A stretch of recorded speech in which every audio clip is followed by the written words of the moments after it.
Welcome back to Inside the Hive. I'm Greg Pickett to give you some headlines from DefianceAthletics.com. Our men's basketball team had a victory over Franklin College on Tuesday night here at the Wiener Center. And with more about that, here's JT. Student section, once again, did a phenomenal job cheering and everything. They did a great job of staying with our team. We started out kind of slow. Franklin jumped out to an 18-8 lead. And then by about the 8:24 mark of the first half, Drew Frizzell hit a three, and we never trailed from that point on. The atmosphere was amazing. The crowd was going crazy. We had a whiteout, so people were all decked out in white. The student section was standing and cheering the whole game. The Harlem Shake, it was a lot of fun. It's kind of an impromptu thing, just kind of came up, and everybody went with it. It was a great display of school spirit. Everybody was into it, and Aaron Spence did a phenomenal job rocking out with his Iron Man mask on.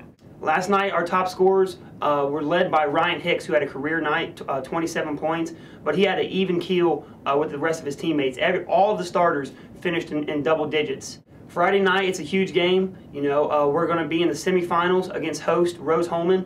So Friday night, 7 o'clock, our boys will be in action at Terre Haute at Rose-Hulman, hoping to take down number 23 in the nation and number 1 seed in the conference to move on for Sunday's game in the conference championship. It's about a 5.5 hour trip, depending on who's driving. Okay. Now, if you had a student driving, that excitement might get you there in 4. If you can't be in attendance at our men's basketball game at Terre Haute, Indiana, please check DefianceAthletics.com as they will be hosting the semifinals game against Rose-Hulman.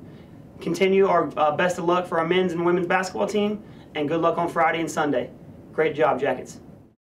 Welcome back to the studio. We have 2 other headlines for you today. Tom Postma was named HCAC's Field Athlete of the Year. Tom had a record-breaking throw for over 20 meters. Heard he almost broke the barrier. He's a real big guy. Congratulations, Tom. Last headline we have for you today is the women's track and field that placed 4 athletes on the second team All-HCAC list. Kaylee, Erica, Brooke, and Katie. Congratulations. After the break, we're going to have an interview with the women's basketball coach. For more information on this, you can go to DefianceAthletics.com. I'm Greg Pickett, and stay perfect. Join us today for Defiance College's 13th annual Empty Bowls Dinner from 4:30 to 7 p.m. in the Knights of Columbus Hall in Defiance. Tickets are $8 a meal, and for $3 extra, you can keep a handmade bowl created by DC students and faculty. All proceeds will be donated to the Pass Center Soup Kitchen of Defiance. I'm here in the Hive today with Coach Jessica Cox-Morris. Today we're going to talk a little bit about the upcoming HCAC tournament and what's left of this season. Coach, it's your first year here in your first HCAC tournament. Tell me how that feels for you. It's really exciting. You know, I knew the girls had a lot of potential, and when we started talking early in the season, I told them, I'm not just telling you this to pump you up. I can see it, and I'm really proud of the way that we've gotten through things. And we've had our times when things were tough, and we've had to kind of come together and regroup at times. But they've done a nice job with it, and I think that they're all seeing the big picture right now. That this is what it's all about. All right, so it is what it's all about. We have HCAC tournament first game this Friday. You guys play Manchester. And unfortunately, the team has lost to them 2 times this season. What's it going to take to get that W? They need to bring the intensity. We talk about that a lot, that they're going to be in any game that they want to be in. It just depends on how we come out to play. I don't promise that they're going to win every single game that they bring the intensity, but anytime that we've brought it, it's been a good game. And I know that they have a lot more. They know there's a lot more riding on this than just a win. There's a lot more to it than that, and I know they're going to bring it on Friday. Right, and then you have your ringleader of intensity, which I see as Kim Comden. Mm-hmm. She's been a standout athlete all season. What's it been like to coach her during her final season here? It's bittersweet in the sense that I wish she wasn't a senior. She's just, knowing what she's accomplished and what she's done over the summer to prepare herself for a senior year couldn't make, me prouder as a coach. And just knowing that she's put everything into it and she wants everything out of it makes me want to be the best coach that I can be to give her everything that I have. And I'm excited for her. I'm excited to see how she finishes this season and moves on in life. I'm excited for her. That's good. And then a little bit about the freshmen.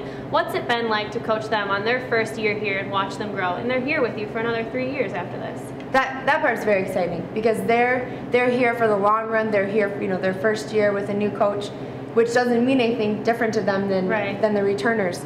And they've done such a nice job. They've really grown up over this season, and they've really come a long way. I'm really excited for what their future holds. All right, and then a little bit about your expectations. How have those changed from August until now? Well, I definitely have to say that I think that this team has exceeded my expectations.